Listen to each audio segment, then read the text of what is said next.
Hello again, idle friends. We've got another interesting episode where we go from 8 to 6. I made some predictions last week about what I thought would happen this week.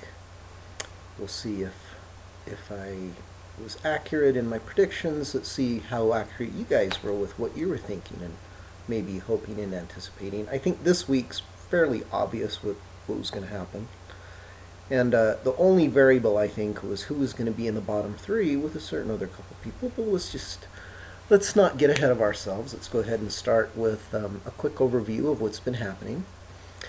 And I think that a lot of people are really feeling disconnected with this season because of this once-a-week show and where America's still not really picking who moves on. This is a manipulative season if you think about the way that the producers are doing things, and a lot of people are really, I think, not liking it, and they're feeling a little bit more distant from the show. Now, having said that, I'm still enjoying the season. I'm getting a lot out of it. I'm having a great time, but I can see how people that aren't as invested into the show and have not, developed so many understandings of things, you just have to kind of keep your eyes half shut when things are kind of being led a certain direction, and that certain decisions are being made that are hurting certain contestants, and we're seeing a lot of that play out right before our eyes.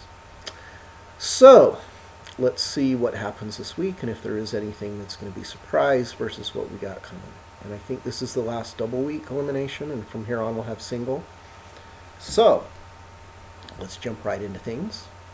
Now, what I find kind of interesting is, to begin with, I'm still really disappointed that Olivia Rocks isn't in, and Jessica Cabral still. When I'm looking at what we're left with and who's into this top 8, there's a lot of weakness that is being uncovered as we go week to week. And I think tonight I'm going to point out a few things that to me are pretty obvious, and that is certain contestants that I think have hit their limit.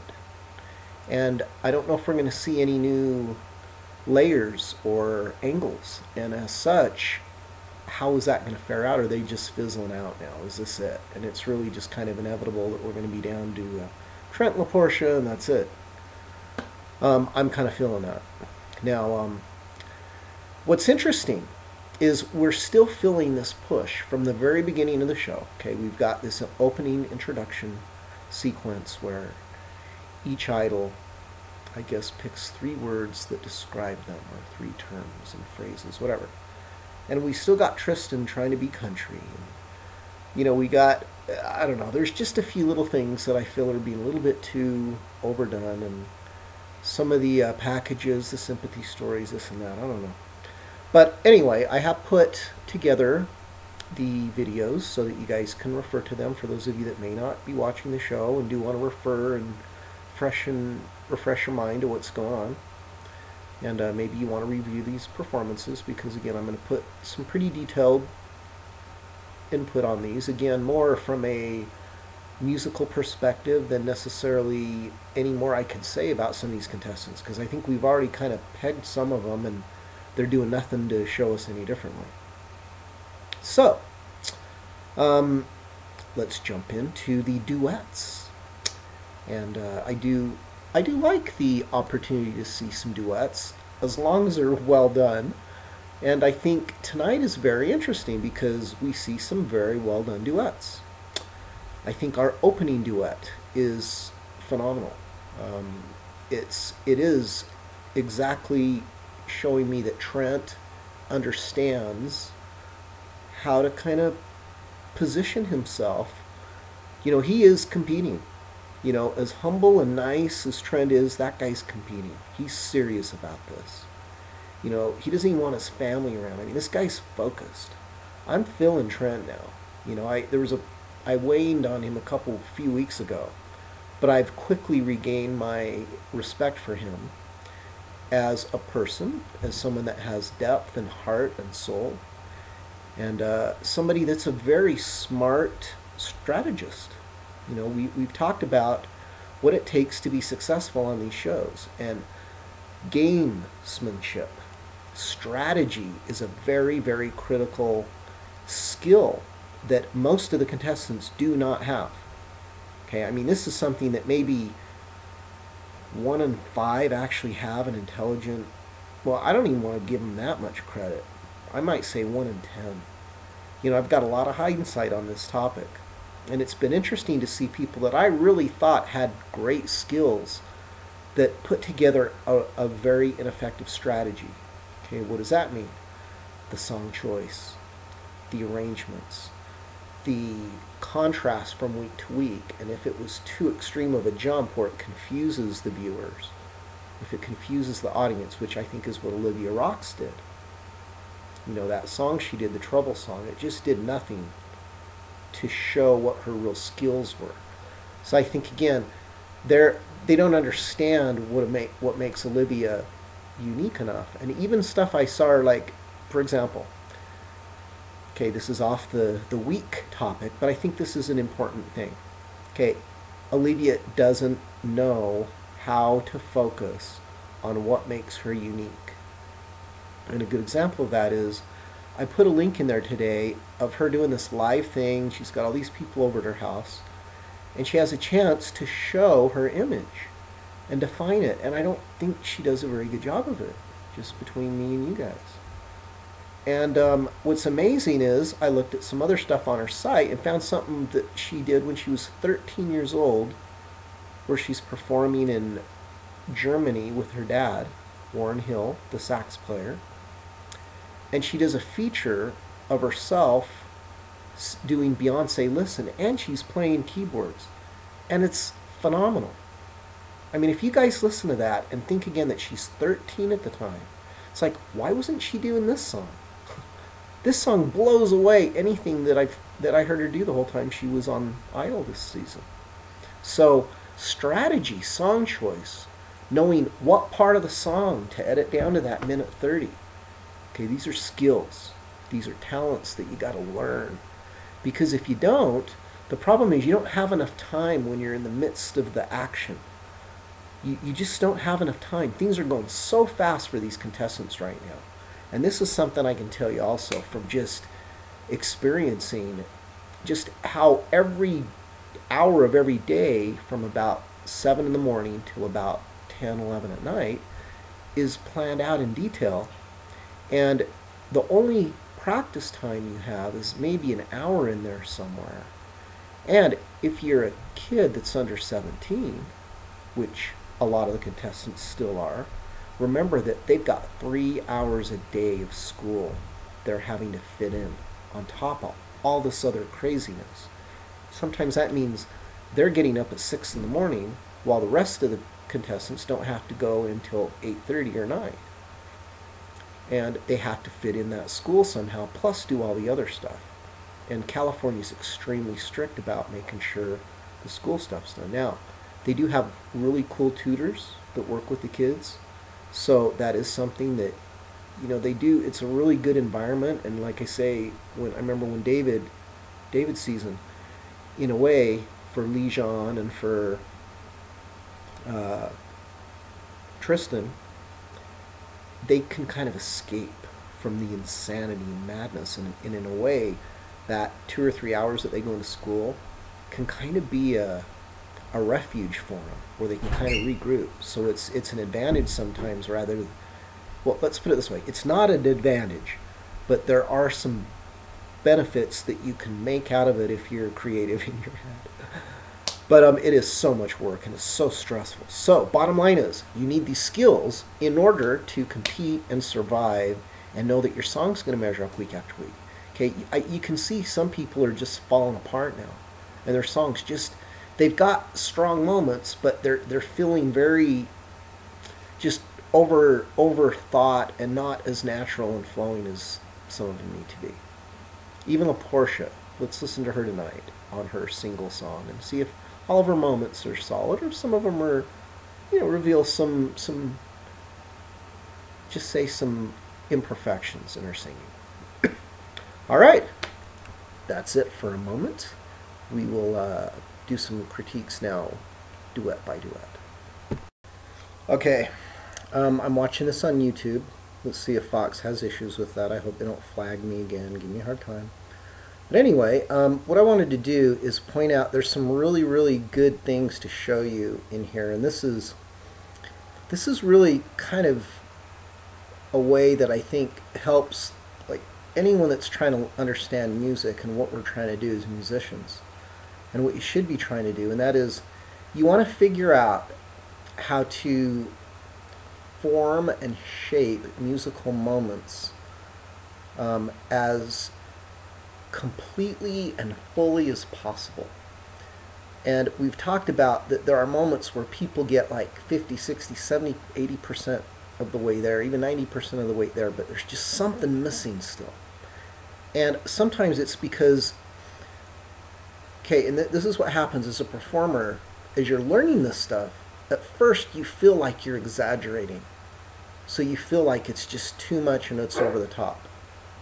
And so what happens is, a good example is, listen to Trent when there's a transition from La Porsha to Trent. Because usually it's La Porsha that takes these phrases and she breaks them down syllable by syllable and she figures out how the whole phrase fits together and what amount of attention each syllable needs and how much energy she needs to fill into each moment. Now what's interesting is Trent does a better job here than La Porsha.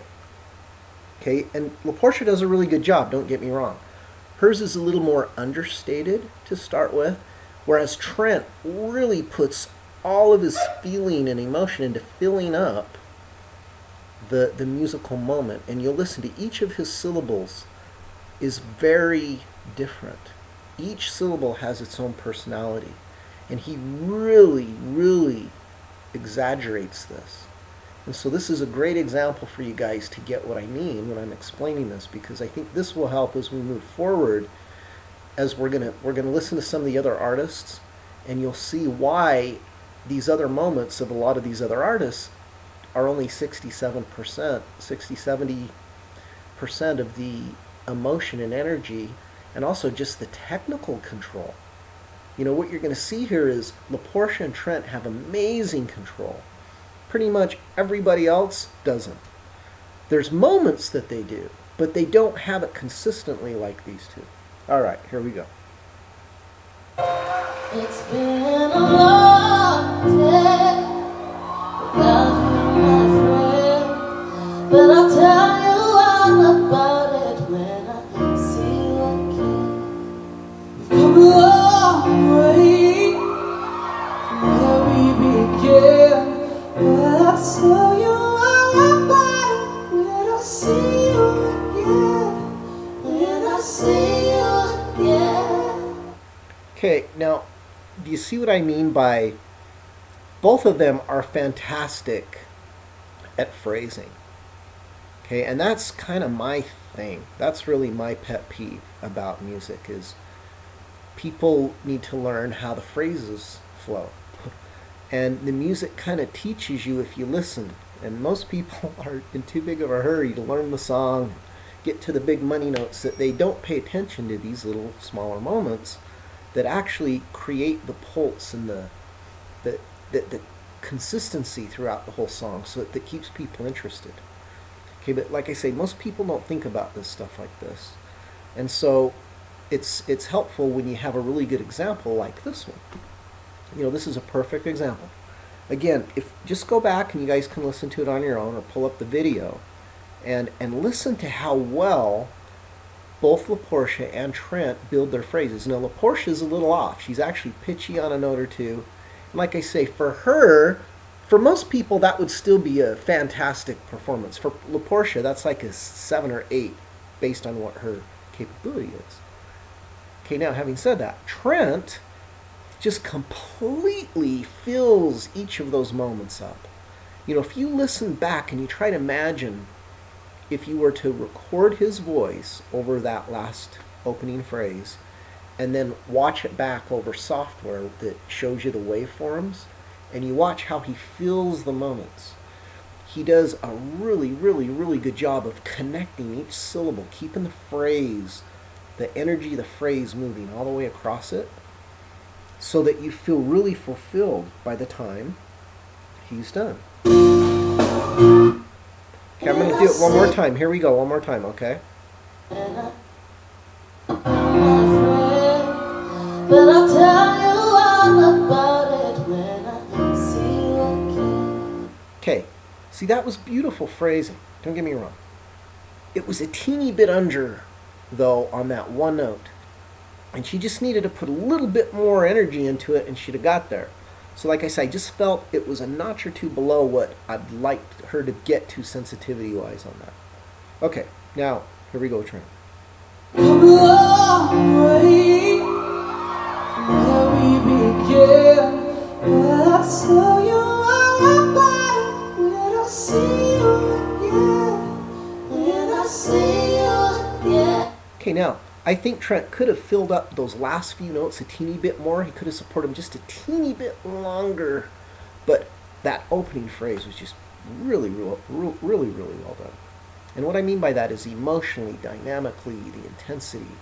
You know, three things that a lot of people, again, don't think about. They just think of the note. Do I hit the note? No, but what about how you hit the note? What kind of feeling, what kind of emotion is there in it? Okay, so I think Trent did a fantastic job with this. Okay, this is a great duet. I mean, it's a fantastic way to open the show. You know, I think it's the best number of the night, to be honest. Very well done. So I think, to begin with, we're seeing the two best singers to open the show tonight. Because the duets are starting the show, it'll be interesting to see once the solos start, is going to be as forgettable as it usually is when the contestants just go the normal way. So I don't think people are going to forget that duet. That was a really good duet. Now let's see how the rest of the six hold up compared to that. That's a pretty high bar. I doubt anyone else is going to match it, but let's see. Okay, now as far as just final comments about what we're going to see with the duets. Okay, now Porsha and Trent, of course, everyone loved it. Great way to open the show. The second duet was Sonika and Avalon. It was interesting because you could see a lot of things I was talking about earlier that they didn't do. I felt that a lot of their licks were just the energy just wasn't quite enough. Pretty much the whole song for both of them. And when they went for their moments, they were, like Sonika's moments, were just way too theatrical as far as they were well too thought out and contrived. That's the term I'm looking for. They were contrived, and it just didn't seem that it was coming from the soul. It seemed like it was coming from, she was in her head thinking it rather than feeling it. And, you know, we're seeing that the professionalism levels of Avalon and Sonika are showing their lack of experience. And again, that's not anything against them, but it just shows that at this level of intensity in the competition, those that have been through this a lot more, it's easier for them to deal with the nerves and pressure. And what I'm seeing is Sonika and Avalon, I think, have kind of maxed out. What I also noticed, and J-Lo pointed it out, is you can tell the way they're feeling the music, the way their bodies are reacting. They're just not in it enough. It's not deep enough. And as such, the music's not coming out well enough. Like Avalon's got a really good pocket, but the feel isn't deep enough. She's not putting enough oomph into the notes. You know, it's the opposite of what Trent did in the first duet. Okay, and with Sonika, again, if you look at some of her big glory notes, they don't resonate properly. You know, she's unsure, she doesn't quite get there. Again, her voice is so pretty, the tone of it, that it still sounds okay if you don't listen carefully, but if you listen carefully, you'll see there's a lot of just shakiness and uncertainty. So, again, I think the judges do a good job of pointing out some of these weaknesses. So, if they can learn how to feel it deeper to start with, that would have solved a lot of these problems. It wasn't in enough. It wasn't deep enough. So that when it came out, there just wasn't enough gas. That's what I felt both Avalon and Sonika just really struggling to go anywhere once they kind of hit their moments in the chorus. They didn't really have anywhere to go, and so the song just kind of stayed within a narrow range. It didn't really expand as much as the Porsha and Trent song did. Okay, so that is my comments on duet number 2. We will continue with number 3 and 4 in just a minute. Alright, I'm just going to say it. This song is way too big for both of them. Tristan's got a nice voice, don't get me wrong.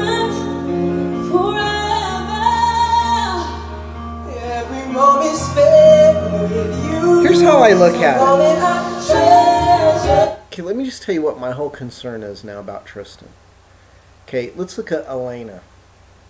Wait, is that her name? Elena?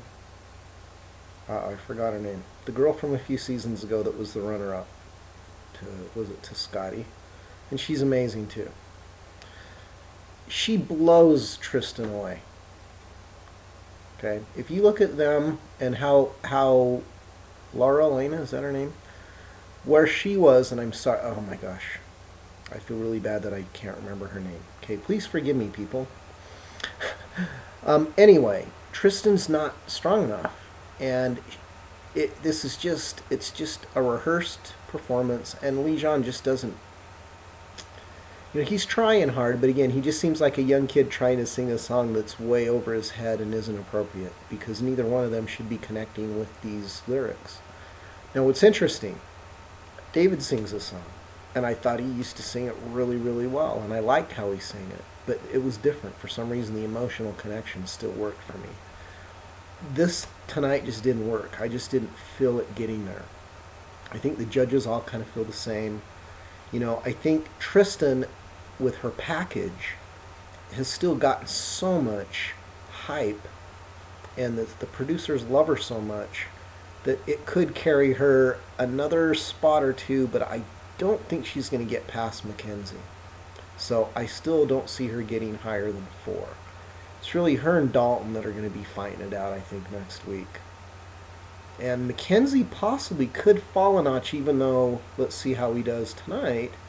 But if he doesn't step it up, there's a possibility. Let's just say that. But I'm kind of seeing a pecking order coming here about what the final 5, 4, 3, 2, 1 are going to be. But let's just kind of see where we go after this little duet session here. And I do feel that there were a couple good moments, like I say. Oh! Okay, now let me just say, this is my new favorite moment in the history of live television for musicians, because check this out. Listen to this clam by the guitarist. This is like the worst ever. It's at 42 seconds in, I think. Going into the chorus, listen to the guy just totally misses the note. Here we go. Right here. Here we go. Bomb. Bomb. It's supposed to be bomb, and it was bomb. Okay, one more time. There. Oh, that was right on. Here we go. Here we go.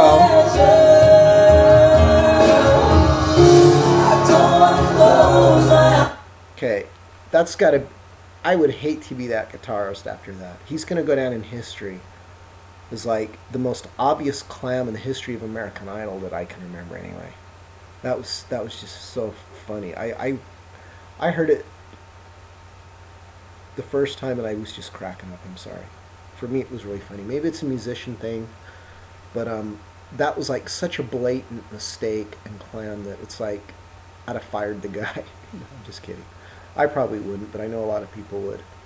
All right, now having said that, I'm just not feeling this song as being believable, and I feel like let's get this over as quickly as possible. I mean, Lee John's really trying to nail the emotion, but he doesn't have the control over his voice to get there. And for Tristan, it's just not in her right key. It's not in her sweet spot for her range.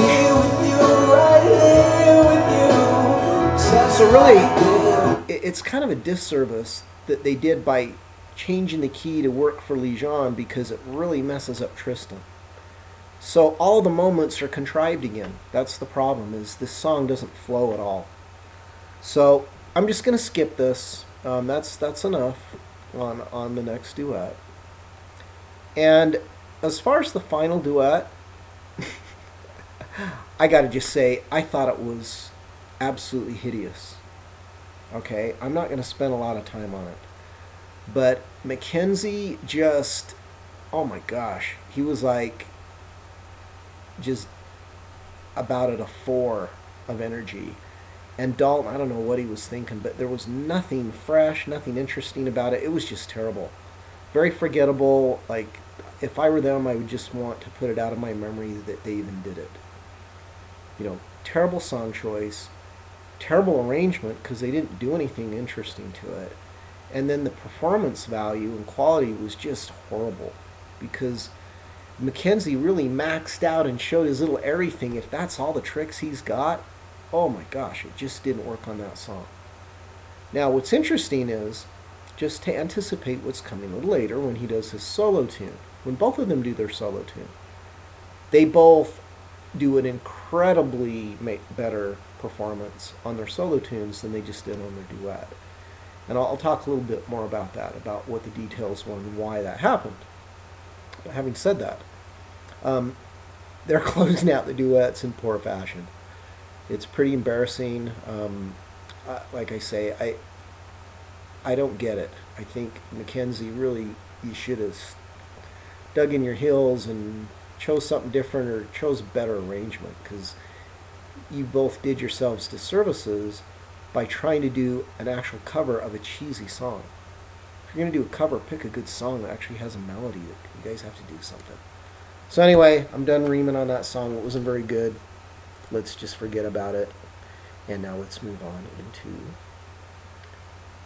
the solos.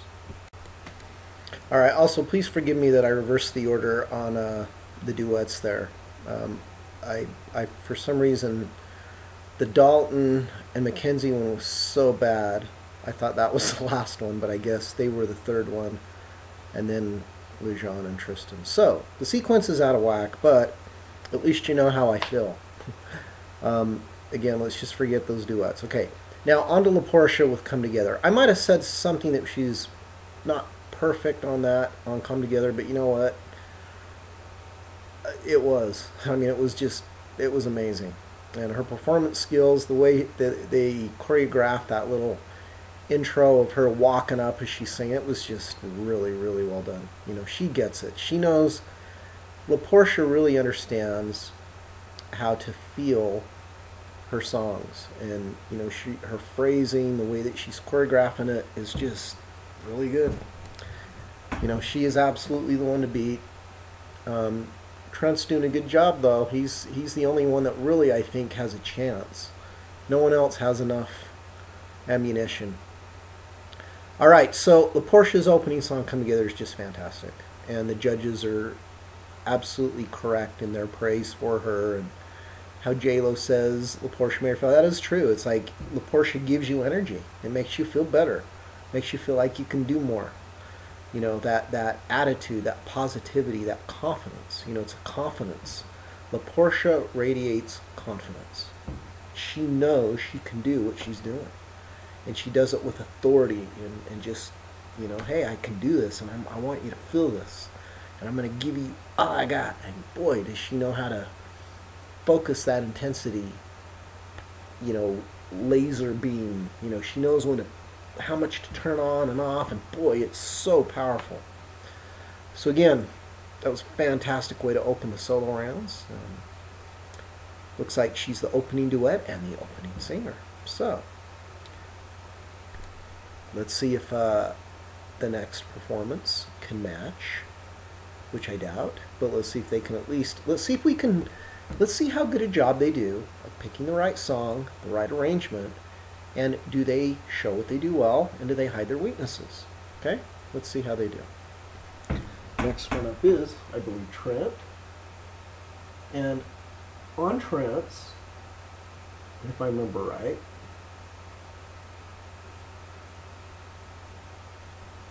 okay, where did his top 6 go? There it is.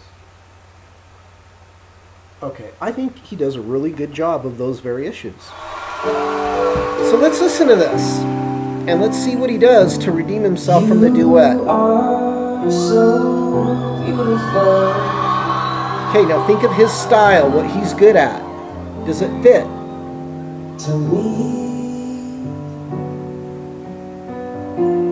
you are so beautiful. Okay, he's creating moments, right? Look at his little artistic devices. Me, can't you see? Pretty simple, but you feel it. Everything I hope for. Very nice. You're everything I need. Oh, you are so beautiful. Plays with the melody a little bit. To me. See, what's weird again, he doesn't have great control, but he knows how to use dynamics and note choices. You're everything I hoped for. He doesn't have a great vibrato though. You're everything I need. But he can hit the notes. You are so beautiful to me. Okay, let me just tell you, to me this is a perfect example. To me.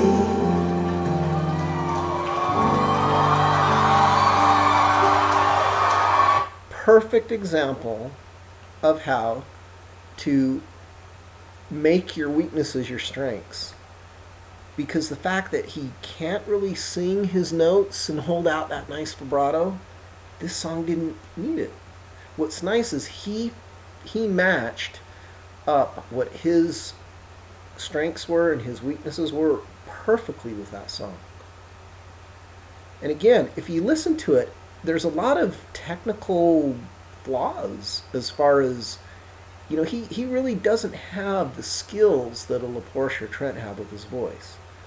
But he's really good at understanding intensity, dynamics, note choices, and like I say, he's really maximizing his skill set on a song like that. So I'm going to give the guy a lot of credit. Very, very well done. All right. So as far as Mackenzie goes, he figured out a way to fit his skill set with the right song. The question is that going to be enough to make America think this is good enough for you to compete with Trent and Porsha? Because that's why I see him possibly being able to outlast Dalton and Tristan. But I see those three being real interesting. You know, I don't think Trent is going to be in trouble. But I do think those other three, it really is going to be interesting. So, with that being said, Mackenzie did a fantastic job of redeeming himself from that terrible duet with Dalton. But did he still take it to a level where we're saying, wow, Mackenzie's the bookend of Kelly Clarkson? What I'm seeing is Mackenzie doesn't have enough skills yet. He needs a vibrato. He needs 5 or 6 other different nuances. Everything's airy and breathy and indie. But he's got the same weakness that so many dozens and dozens and dozens of people that are really good at that style have when they try to do other styles. And it's almost like they're out of breath. They just, it's like they're trying to sprint when they're just casual runners. They just don't have that speed and those extra little nuances. You know, all the stuff Porsha and Trent have. You know, poor Mackenzie just isn't in that league. Now, guess who would have been? Olivia Rocks, Jessica Cabral. So again, we're seeing that, interesting, as we get down to the wire, and we really see that Mackenzie's done a brilliant job of hiding his weaknesses all these weeks. He really opened himself up with that duet. But then again, he narrowed it back down by picking a very good vehicle with You Are So Beautiful. Okay, so next up, Trent. But what do we see what Trent does? Okay, he's kind of doing what David was doing, which is he's trying to be the soulful white dude. Okay? And what's nice is he can get there. That's the thing, is you got to be careful if you want to be that guy.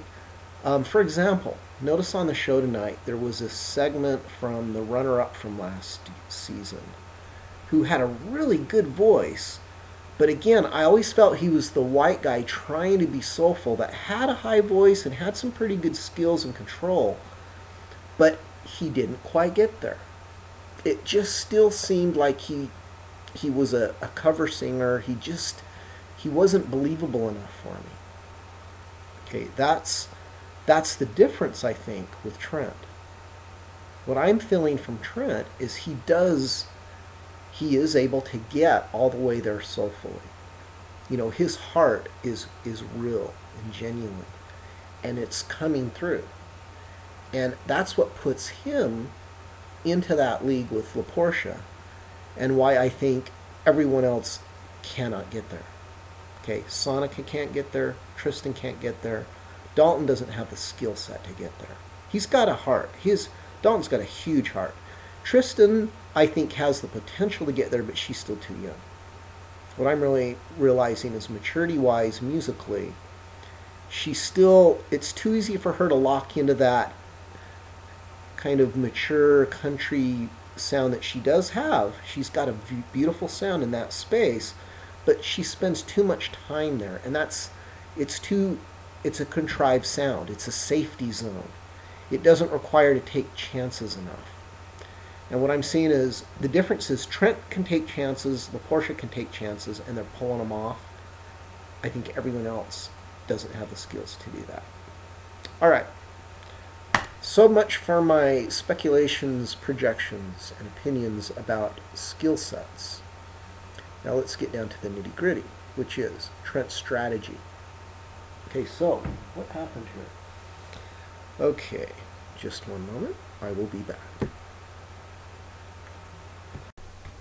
Okay. Now let's just I'm going to just mention a few things about Trent's performance. Okay, he's choosing the soulful white guy approach. Stand By Me is a song that everybody loves. So, great song choice. That song worked very well, by the way. Season 7, if I do remember so myself, despite a minor little glitch in something that the show didn't catch, and then I became the scapegoat, and they made me look like I had done something deliberate. But that's a whole nother story. But if anyone wants to know, at some point, I've got some just, true stories. It's not like I have an axe to grind. I think they're just interesting stories that probably people don't know about. And you can make your own judgments as far as to how fair and equitable some of these decisions and accusations and railings were. But like I say, that's a whole nother life. That's a whole nother story. And let's not distract too much from the task at hand, which is how good of a job did Trent do.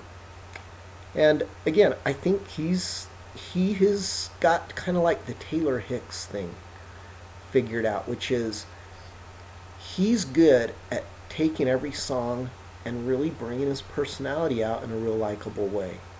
And he's appealing, I think, to the country folk, the older folk. And I think once Tristan moves out of the way, he's going to get a lot of that vote, even though Porsha's doing fantastic. I really do see this being a battle. I see Porsha and Trent both going down to the wire, and I do see Trent having a possibility. You know, he could win this. You know, and having said that, it's going to be interesting to see next week. I want to see if Trent continues this look. If he's going to go country, if he's going to keep kind of doing the Motown soulful thing. Now, after his solo, let's see, we had Dalton. Did we? Let me just double check. Sorry. Sequence. Sorry. Tristan. Okay, let me get back to Tristan then. Now, as for Tristan, okay, I've never enjoyed Broken Wing because it's a chorus-only song.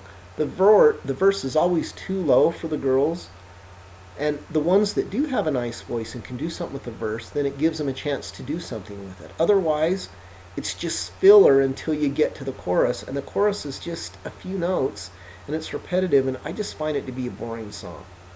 So I just didn't, again, Tristan is just, she keeps dropping and falling into the 4th or 5th place position, and I know this the show is just, boy, doing all they can to pull it and tug at heartstrings.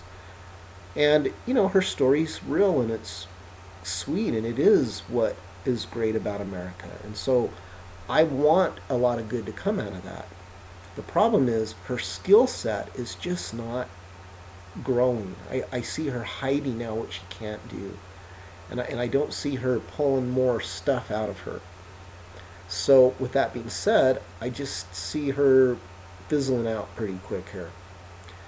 Again, this song was just very predictable. She was yelling and screaming. You know, I don't want to even listen to it and point it out, okay? Just listen to it and you'll see what I mean. She's way trying to overpower the song. All you need to do is go back and listen to Jordan Sparks. I'll put a link to Jordan. Listen to the season she sang it. I think even Carrie might have sang it. They just did it so much better. It was just such a more believable version. I just feel Tristan struggling and just being tired and worn out. And again, that's the hard part of this competition, is not everyone can handle this. This is an endurance contest, remember that. Okay, now, just a closing thought about Tristan again is, there's no question that the producers are influencing the judges to be positive of her, you know, and again, I just don't quite understand why they're so wanting her to become the next Taylor Swift. They're seeing her maybe being able to be that and helping cross over in the country, and I see her being really potentially a good artist, but she's still young. I see her as being someone that needs a couple years still of development. So, with that being said, we get down to the final person that's safe, and, you know, look who's left. Dalton, Sonika, Avalon, and Lejean. Okay, to me, this is like not even it's just a no-brainer. Okay, so you know Dalton's going to get called, so it is Dalton, fortunately. And as Dalton comes back, he's got the same problem Mackenzie has, which is, can he redeem himself from that horrible duet? And you know what? I think he does a fantastic job. And again, what does he do? He maximizes his strengths, and he actually even developed some new ones.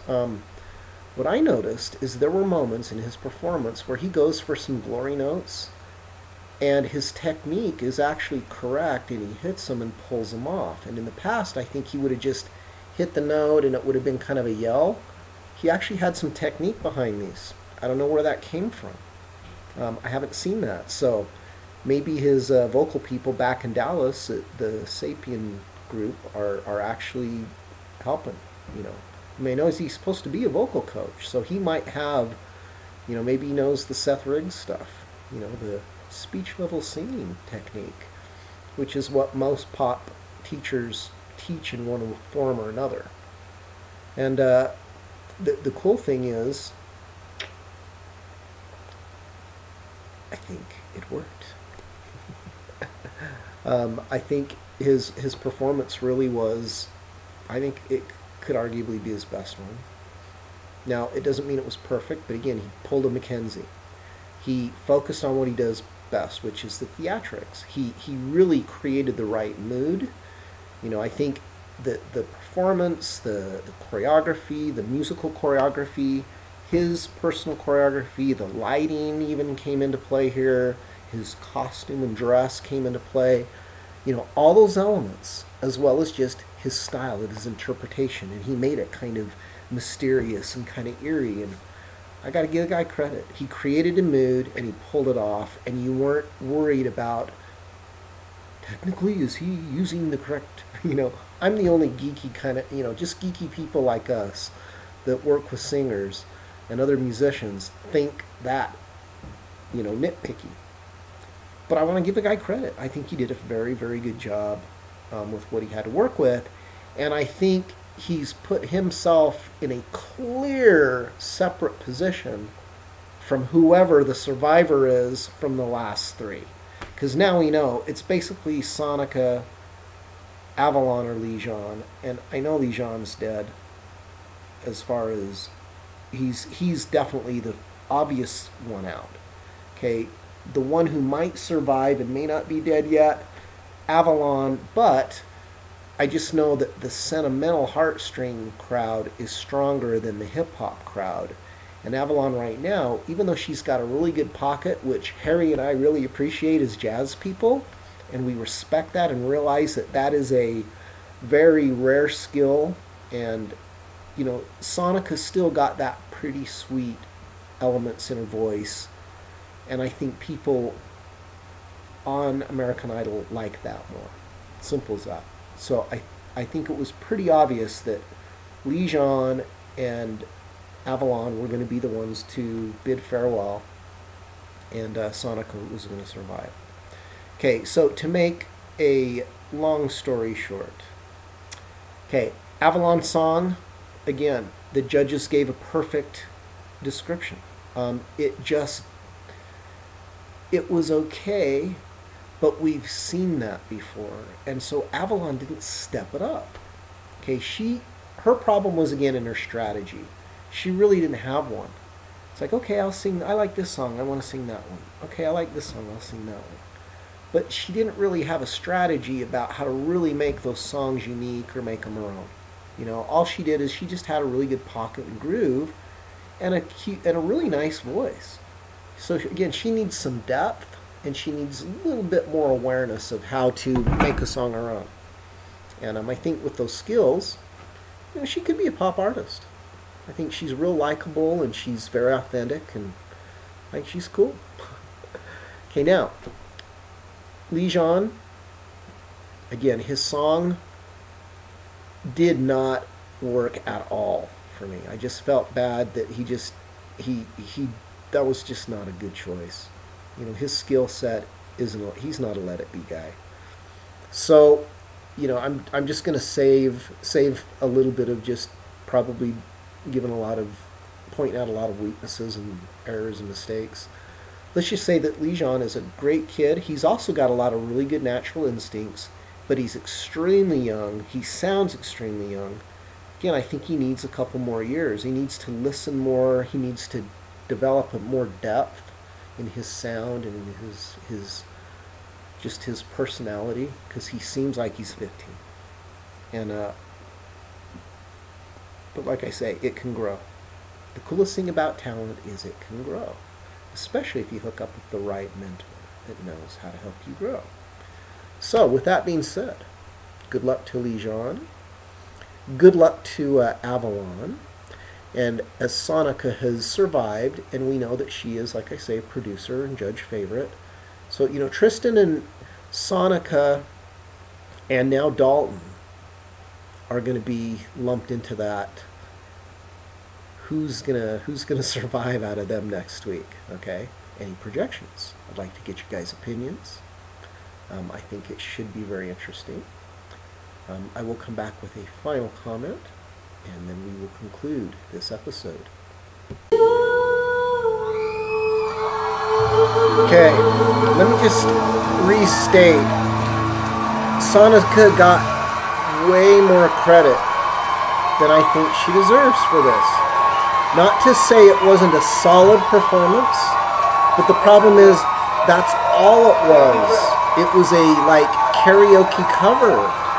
It was just a cover. There was nothing unique about it. 6 times since American Idol started, now, and they've all been pretty darn good listen performances. And I think of that song as one of those high risk. How does Harry know that it's been on there 6 times? It's so well known. And okay, so that means the producer's feeding him stuff to say. Sorry, but that's really obvious. Okay, now remember, they love Sonika. It's a phenomenal song, and your voice is They want gorgeous, these and next all 3 to else is be how this kind of works competitive, out. and I If you think hear they next will week, be. Just continue to release and let go. Like and I say, show Sonika's God better that than stuff, 'cause Tristan, with that and voice, she should amazing. be able to progress if she has a solid performance. But Tristan's got the sentimental It's just such a bit. hard song to sing, and I think you did a good job with it. A good job with it. See, you know, J-Lo's it's so saying good. hard. It's so hard Okay, to now, judge you know what? on those type of songs, but I think you did a good job. We have a She's saying we have a good, hard not great. decision to make right Okay, now. J-Lo's sensing what I'm sensing, which is Sonika's, it was good but not great. So I hope everyone else appreciates that this is a performance that I'll have people argue, I bet. And I want that. YouTube. Subscribe on You know, American give me Idol's YouTube some, channel. Just click sorry. right I'm here. sure they don't mind You'll this see free interviews, press. auditions, performances, backstage Let me footage, just say, kittens, that as in well. conclusion, So just click and enjoy. not a surprise at all. I think this is what we predicted would happen. And next week, again, I believe we will be switching into a single elimination. Let me close this out. Sorry about that.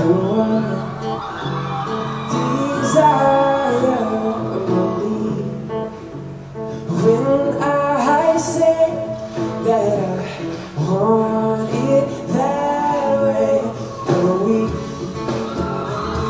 you know what? This isn't deserving of taking time to watch, okay? So let me just close this out.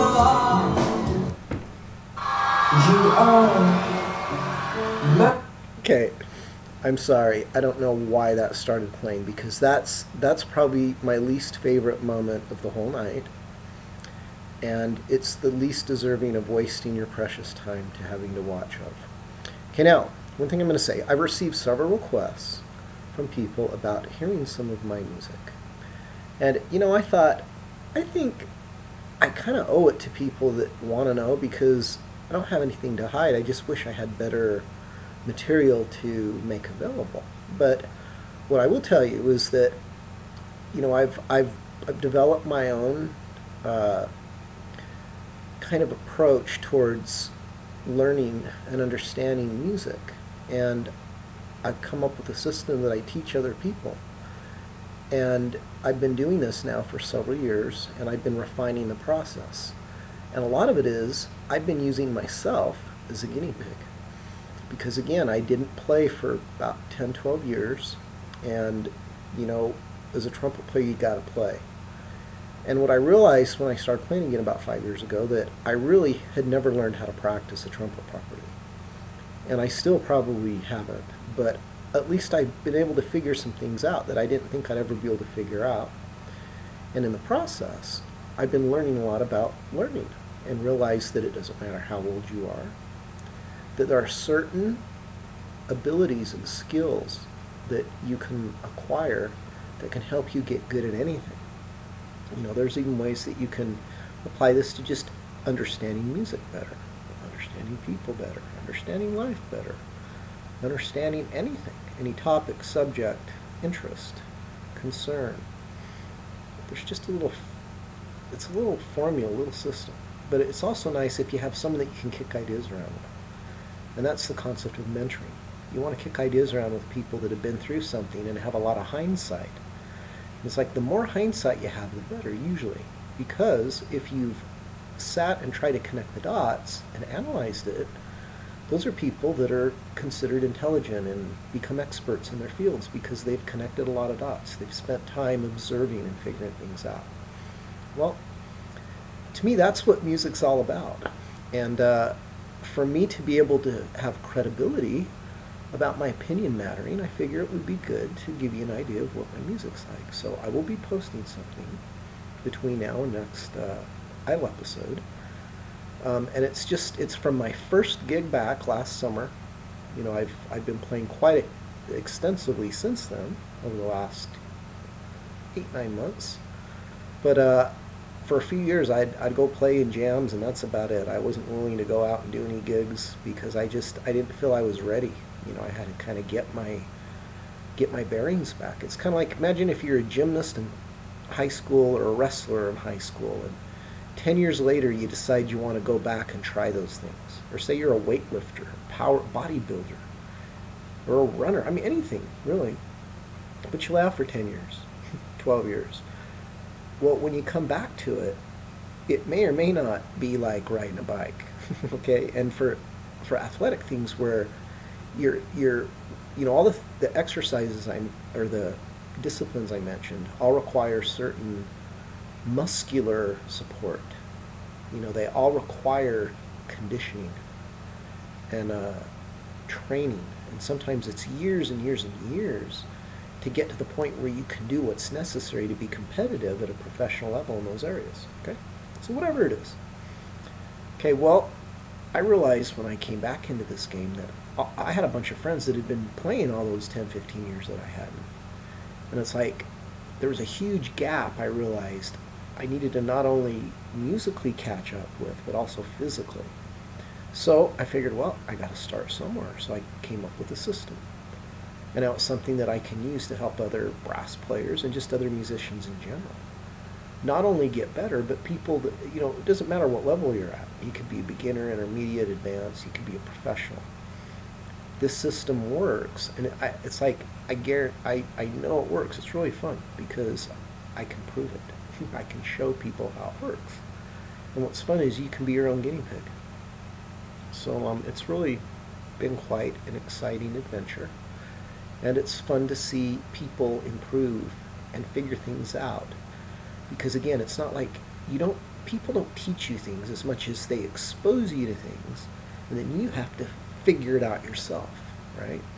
And some stuff clicks and it's really easy for you to figure out, and other stuff's more difficult. So it's nice when there's people that have been through it and have seen other people learn this stuff, and they know how to help you learn it quicker. Because the whole idea is you don't want to spend more time than you have to get good at something, right? So if you could speed up that process, you know, it's like you're saving years and years and years of time, and you're going to be able to accelerate getting to a certain level, whatever that level is that you're determined to get to. Because what I've noticed, the difference between everybody, there's two things that I've noticed make the difference, and we call it talent, right? But what I realized is talent is just really the understanding someone has, the ability someone has to do something. And some talent is very intrinsic and natural, and just, you can't even explain it. It's beyond description. There's no explanation for it. But there's other talent that is hard work and determination. And hard work to me is consistency. So consistency and determination are the two things that I've noticed are what separate people that get really, really, really, really good at something versus people that just get good at something. And again, the good, great, and world-class level analogy works really well for what I think we're trying to figure out too for these finalists here on Idol. And that is, what is it going to take for them to get to that world-class level? Is Porsha there? To be honest, I'd say, yeah, she is. Porsha, I would say she is world-class level. Can she get better? Of course. But does she have a solid skill set? It's like, it's impeccable. It's amazing. Okay? World-class. Can Trent get there? I would say yes. I would say, let's put it this way. They can all get there. Who's determined and who's consistently working hard? And who's got the right mentor? Can we just say that's the third variable? And that is, you've got to have the right mentor, and that is someone that you can trust, that will be honest with you and not just patronize you and tell you what you want to hear. And not someone also that'll beat you up so that you feel terrible about yourself, but no, just somebody that you realize is trying to help you grow and stretch and literally nurturing your talent, so that you're basically, what that means is it's gaining confidence, so that when you're in a moment to make a musical decision, you know what to do. Okay, that's what's so cool about watching the Porsha. Watch Trent, and then just watch. That's why I'm saying, if I'm judging everyone based on who I think is the most confident with who they are musically, and if you look at that, okay, look at the Porsha, Trent, then we've got Mackenzie and Dalton, we've got Sonika and Tristan. That's it. Wow, hard to believe, huh? So with that being said, it's pretty obvious to me that La Porsha is the most solid, the most confident, the most varied skill set, the most powerful, the most subtle, the most confident. Her intensity knob. Okay, and if you guys remember what intensity level is, the ability to turn on not necessarily loudness, but just the way you feel the energy coming, whether it's soft or loud or anything in between. It's the intensity. The Porsha is a master of that. I wish I could do it like she does it. Okay, the second person there is Trent. And again, that duet especially. Stand By Me, I love Stand By Me. He did a great job with Stand By Me too.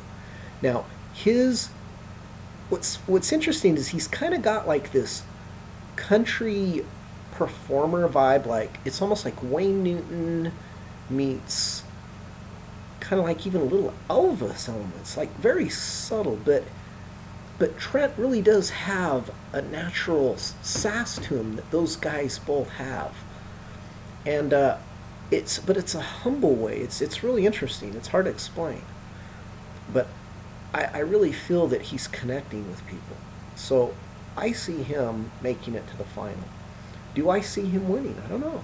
Possibly. Okay, now, after those two, who's number 3? Is it Mackenzie? Is it Dalton? I don't think it's Tristan or Sonika.